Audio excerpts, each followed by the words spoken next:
สบายดีย่ำแรงพี่น้องสบายดีเฮ็ดงานคือเก่าพี่น้องวันนี้มีคำถามเนาะของเพจหนึ่งอะไรถามข่อยมาว่ามันถามดอกบอกข่อยว่า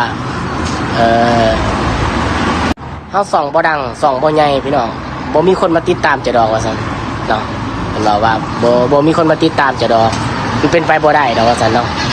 เป็นไปบ่ได้ดอกสิว่ามีคนมาติดตามเฮามากดไลค์กดแชร์เฮาสินะให้เฮาแบบว่าคลิปนั้นน่ะมันปังมันยังให้มันดังคือคนอื่นจังซี่นะเพราะว่าเฮาเป็นคนธรรมดาพี่น้องบ่แม่นเพราะว่าเฮาบ่แม่นดาราอหยังประมาณนั้นนะที่ว่าเพิ่นเว้านะแต่ว่าข่อยก็บ่ได้ว่าอีสังเนาะพี่น้องเนาะก็แล้วแต่พี่น้องแต่สำหรับเฮาก็เฮ็ดไปเรื่อยๆพี่น้องเนาะเฮ็ดไปเรื่อยๆคนสิมักเฮาหรือบ่มักก็อย่าพี่น้องคนสิเบิ่งหรือบ่เบิ่งก็อย่าเฮาก็เฮ็ดไปเรื่อยๆพี่น้องให้กับฝากพี่ๆน้องๆเนาะผู้ใดมักก็กดไลค์กดแชร์เนาะผู้ใดบ่มักก็เลื่อนผ่านก็อย่าเนาะพี่น้องเนาะ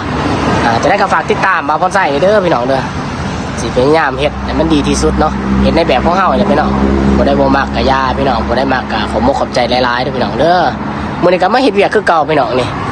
เครื่องของก็มาไปเบิ่งแม่ยาบ้านแล้วเฮ็ดอีสังมาลงตุงติงพุ่นน่ะเครื่องของก็มาเฮ็ดหยังนี่แม่ยาบ้าน